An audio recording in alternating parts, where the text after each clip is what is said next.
السلام علیکم ناظرین، میں محمد اسلم حسین سیاست کی عالمی خبروں میں آپ سب کا استقبال کرتا ہوں۔ امریکہ کے منتخب صدر ڈونلڈ ٹرمپ نے تصدیق کی ہے کہ ملک میں موجود غیر قانونی تارکین وطن کو ایمرجنسی نافذ کرتے ہوئے بڑے پیمانے پر ملک بدر کر دیا جائے گا۔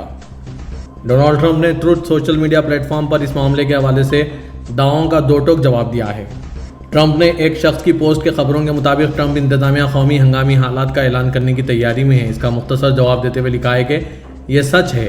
ٹرمپ نے 5 نومبر 2024 کو منعقد ہوئے صدارتی انتخابات کی مہم کے دوران امریکہ کے ساتھ جنگ کی حالت میں ہونے والے ملک سے امریکہ جانے والے 14 سال سے بڑی عمر کے ہر شخص کو حراست میں لینے اور ملک بدری کی اجازت دینے والے 18ویں صدی سے تعلق رکھنے والے غیر ملکی دشمنی قانون کے تحت غیر قانونی تارکین وطن کو بڑے پیمانے پر ملک بدر کرنے کا عزم ظاہر کیا ہے۔ اقوام متحدہ کے مشرق وسطی امن عمل کے خصوصی رابطہ افسر ٹورو نیسلینڈ نے کہا ہے کہ مشرق سطح پر بھیانک سایہ طاری ہے اور خطہ ایک تاریک موڑ پر کھڑا ہے۔ اقوام متحدہ کی سلامتی کونسل میں برطانوی وزیر خارجہ ڈیوڈ لیمی کی صدارت میں مشرق وسطی کے موضوع پر اعلیٰ سطحی اجلاس منعقد ہوا۔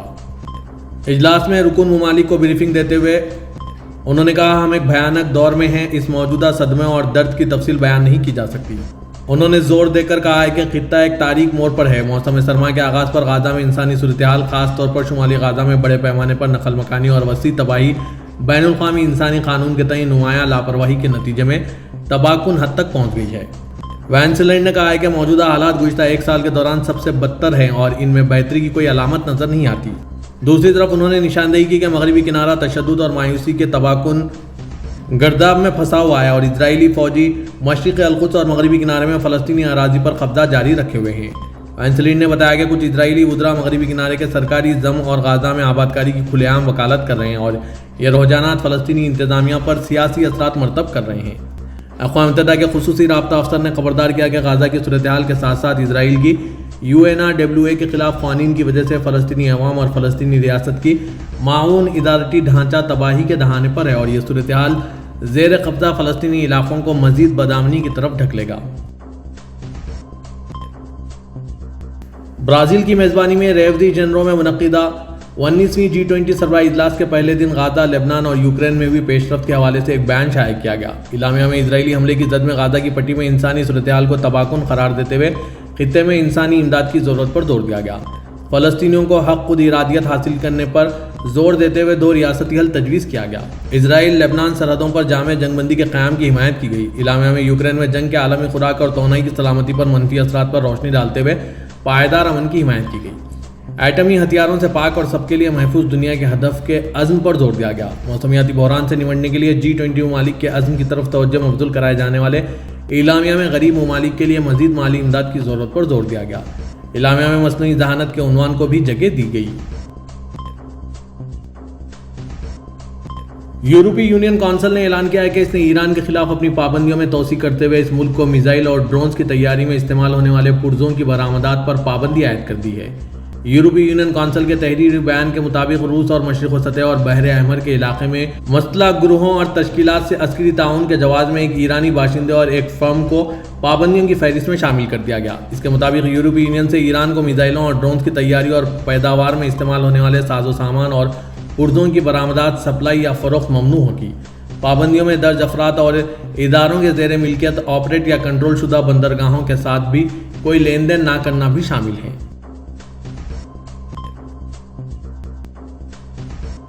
حزب اللہ نے اعلان کیا ہے کہ اس نے اسرائیل کے دارالحکومت تل ابیب میں حساس فوجی مقامات پر ڈرون حملے کیے۔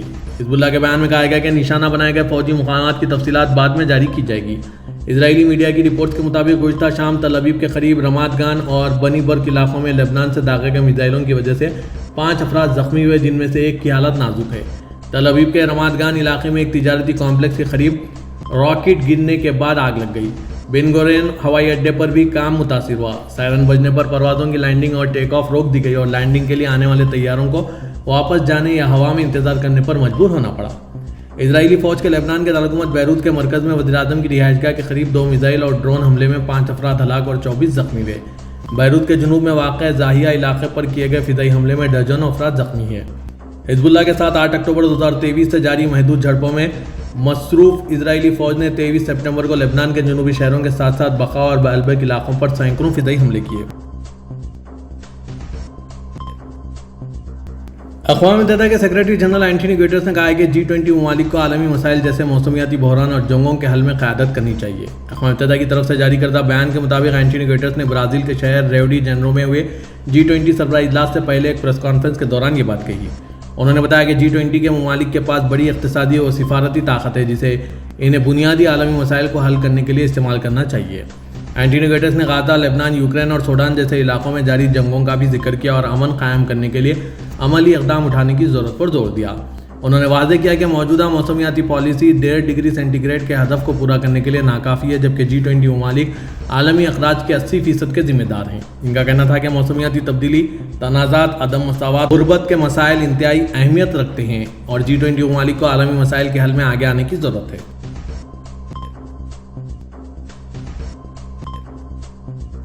G20 ممالک کے رہنماؤں کے درمیان ریو میں اقوام متحدہ کی موسمیاتی تبدیلی سے متعلق مذاکرات میں کوئی پیش رفت نہیں ہو سکی، جہاں یوکرین کی جنگ اور ڈونلڈ ٹرمپ کی وائٹ ہاؤس میں واپسی سے متعلق معاملات حاوی رہے۔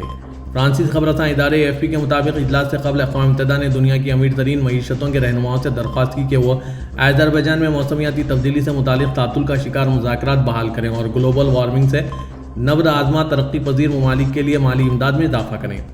G20 کے اراکین جو اس بات پر منقسم ہیں کہ کسی کو مالی امداد دینی چاہیے، اس اجلاس میں ایسے وعدے ہی نہیں کیے گئے، تاہم صرف یہ کہا گیا کہ کھربوں ڈالر کی ضرورت تمام ذرائع سے آئے گی۔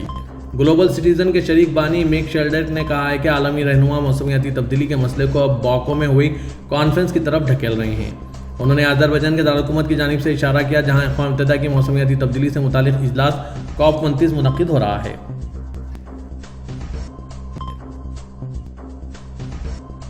روس کے صدر پوٹن نے ملک کی نئی جوہری نظریہ ڈاکٹرین کی ترمیم کی منظوری دے دی۔ روسی حکومت کی سرکاری ویب سائٹ پر شائع کردہ دستاویز کے مطابق روس کے جوہری ہتھیاروں کے استعمال کے بغیر اپنے جوہری ہتھیار نہ استعمال کرنے کے عہد کو تبدیل کیا جا رہا ہے۔ اس ترمیم کے تحت روس نے اعلان کیا ہے کہ سنگین خطرے کی صورت میں وہ بیلسٹک ہتھیاروں کے خلاف جوہری جواب دے سکتا ہے۔ نئے نظریے کے مطابق بیلسٹک میزائل، ڈرون یا دیگر فضائی آلات کے ذریعے کیے گئے حملوں کی صورت میں ملک کی سالمیت کو خطرہ ہونے پر پوٹن جوہری ہتھیار استعمال کر سکتے ہیں۔ جوہری نظریے میں یہ بھی بیان کیا گیا ہے کہ کسی اتحادی ملک کی جانب سے روس پر کیا گیا کوئی بھی حملہ پورے اتحاد کا حملہ تصور کیا جائے گا۔ جوہری نظریے میں یہ تازہ ترمیم امریکی صدر جو بائیڈن کے 20 جنوری کو صدارتی عہدہ چھوڑنے سے پہلے یوکرین کو روسی علاقوں میں امریکی ہتھیار استعمال کرنے کی اجازت دینے کے بعد کی گئی۔ واضح ہے کہ یوکرین اور روس فروری 2022 سے جنگ کی حالت میں ہیں۔ سعودی ولی عہد اور وزیر اعظم شہزادہ محمد بن سلمان کی نیابت کرتے ہوئے وزیر خارجہ شہزادہ فیصل بن فرحان نے ریو کانفرنس کے افتتاحی اجلاس سے خطاب کرتے ہوئے کہا کہ دنیا کو تناؤ، عسکری تنازعات اور انسانی بحرانوں کا سامنا ہے جو دنیا کی پائیدار ترقی میں رکاوٹ ہے۔ سعودی خبر رساں NCSP کے مطابق وزیر خارجہ برازیل کے شہر ریو ڈی جنیرو میں G20 ممالک کی کانفرنس میں سعودی وفد کی قیادت کر رہے ہیں۔ اجلاس سے خطاب میں شہزادہ فیصل بن فرحان نے اس بات پر زور دیتے ہوئے کہا کہ غزہ اور لبنان میں جاری اسرائیلی جارحیت نے انسانی تکالیف اور مسائل میں بے حد اضافہ کیا اور خطے کو ایک بڑی جنگ کے دہانے پر پہنچا دیا، جس سے عالمی قانون اداروں کی ساکھ کو بھی نقصان پہنچ رہا ہے۔ شہزادہ فیصل بن فرحان نے اپنے خطاب میں غزہ میں فوری جنگ بندی اور امدادی کارروائیوں کو محفوظ بنانے کے علاوہ یرغمالیوں کی رہائی اور 1967 کی سرحدوں کے مطابق 2 ریاستی حل کے حوالے سے مملکت کے موقف کا اعادہ کیا۔ وزیر خارجہ نے سوڈان کی صورتحال پر بھی روشنی ڈالتے ہوئے کہا کہ وہاں رونما ہو رہے تنازع ایک عظیم انسانی المیہ کا باعث بن رہا ہے، خاص طور پر متاثر کن بروقت امداد کی فراہمی میں ہونے والی رکاوٹوں کی وجہ سے بے پناہ مشکلات کا سامنا کرنا پڑ رہا ہے۔ سعودی عرب کے وزیر ہیومن ریسورسز انجینئر احمد راجحی نے کہا ہے کہ لیبر مارکیٹ کی سروے سے معلوم ہوا ہے کہ 62% نوجوانوں کا خیال ہے کہ ان کی تنخواہ کافی نہیں ہے۔ سبق ویب سائٹ کے مطابق انہوں نے کہا ہے کہ ان نوجوانوں کا کہنا ہے کہ کام کی نوعیت اور محنت کے مقابلے میں ان کو دی جا رہی تنخواہ کم ہے۔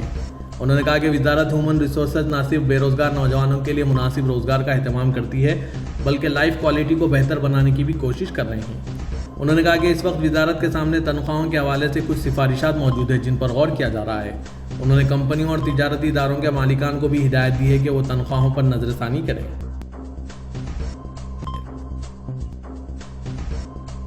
سعودی وزارت ٹرانسپورٹ کے مکہ مکرمہ دفتر کے سربراہ انجینئر خالد صبا نے کہا ہے کہ جدہ اور مکہ مکرمہ کو جوڑنے والی نئی شاہراہ پر 37% کام مکمل ہو چکا ہے۔ سبق ویب سائٹ کے مطابق انہوں نے توقع ظاہر کی ہے کہ اس سال حج موسم میں نئی شاہراہ کا افتتاح کر دیا جائے گا۔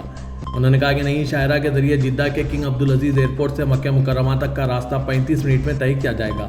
نئی شاہراہ ہر طرف سے 4 ٹریک پر مبنی ہے، جبکہ یہ آبادی سے دور ہوائی اڈے کو براہ راست مکہ مکرمہ سے جوڑ رہی ہے۔ انہوں نے کہا کہ ہائی وے کی تعمیر طے شدہ جدول کے مطابق مرحلے وار جاری ہے اور امید ہے کہ ذی القعدہ تک کام ختم ہو جائے گا۔ سعودی وزیر توانائی شہزادہ عبدالعزیز بن سلمان نے کہا ہے کہ تمام مسائل کا حل رات کے آخری پہر کے سجدوں میں ہے۔ سبق ویب سائٹ کے مطابق انہوں نے یہ بات انٹرنیشنل مسک فورم میں نوجوانوں سے خطاب کرتے ہوئے کہی ہے۔ شہزادہ عبدالعزیز بن سلمان سے سوال کیا گیا کہ نوجوانوں کو فیلڈ میں جانے کے بعد بے شمار مسائل اور مشکلات کا سامنا ہوتا ہے، آخر ان مسائل کا حل اور امید و حوصلہ کہاں سے حاصل کیا جائے؟ انہوں نے جواب دیتے ہوئے کہا کہ میں نہایت ایمانداری اور سچائی سے جواب دوں گا۔ امید، حوصلہ اور مسائل کا حل رات کے آخری پہر کے سجدوں میں ہے۔ جو شخص رات کے آخری پہر سجدوں کا اہتمام کرے گا، ایمان اور اخلاص کے ساتھ دعا کرے گا، تو یقیناً اس کا رب اس کے مسائل حل کرے گا اور راہیں آسان کرے گا۔ انہوں نے کہا کہ میں ولی ہے شہزادہ محمد بن سلمان کا بے حد مشکور ہوں جنہوں نے مسک فاؤنڈیشن قائم کیا ہے۔ ہماری شاہی خاندان میں آپس کے معاملات خاص طریقہ کار سے ہوتے ہیں، جس کی وجہ سے ہم سب کے لیے مثالی نمونہ بنے ہوئے ہیں۔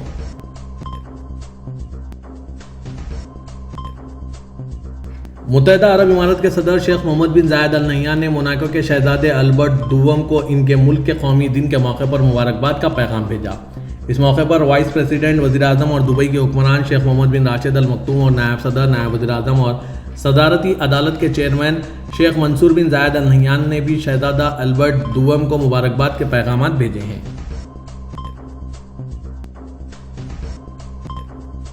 ابوظہبی کے ولی عہد شیخ خالد بن محمد بن زاید ال نہیان نے برازیل کے شہر ریو ڈی جنیرو میں G20 سربراہی اجلاس کے موقع پر اٹلی کے وزیر اعظم جارجیا میلونی سے ملاقات کی۔ ملاقات میں متحدہ عرب امارات اور اٹلی کے درمیان مختلف شعبوں میں 2 طرفہ تعاون کو بڑھانے پر توجہ مرکوز کی گئی۔ اجلاس میں اسٹریٹجک شراکت داری کو مضبوط بنانے کی اہمیت پر بھی زور دیا گیا اور دونوں ممالک کے مابین مضبوط تعلقات کو فروغ دیا گیا۔ اجلاس سے ریو ڈی جنیرو میں ہوئی G20 سربراہ اجلاس میں زیر بحث موضوعات کا بھی احاطہ کیا گیا، جس میں سربراہی اجلاس کے اہداف کے حصول کے لیے مشترکہ کوششوں کو اجاگر کیا گیا۔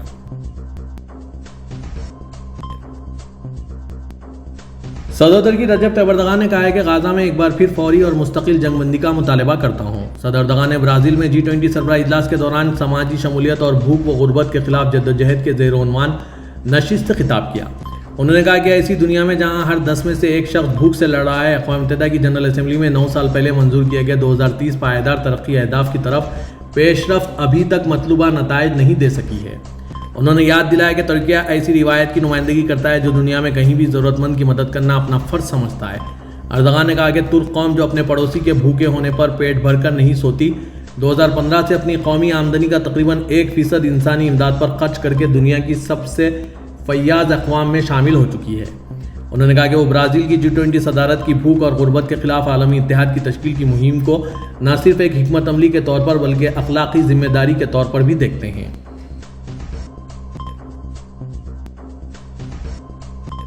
پاکستان کے وزیر اعظم شہباز شریف سے سعودی عرب کے نائب وزیر داخلہ ڈاکٹر ناصر بن عبدالعزیز داؤد نے وزیر اعظم ہاؤس اسلام آباد میں ملاقات کی۔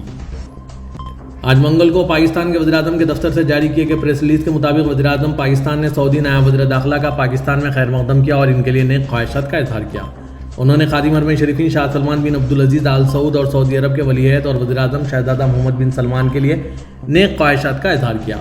دونوں ممالک کے درمیان تاریخی اور برادرانہ تعلقات کا ذکر کرتے ہوئے وزیر اعظم پاکستان نے ہر مشکل وقت میں پاکستان کا ساتھ دینے پر سعودی قیادت اور حکومت کا شکریہ ادا کیا اور کہا کہ پاکستان اور سعودی عرب باہمی طور پر فائدہ مند اقتصادی اور سرمایہ کاری کے تعاون میں مزید مضبوط بنانے کے لیے مل کر کام کر رہے ہیں۔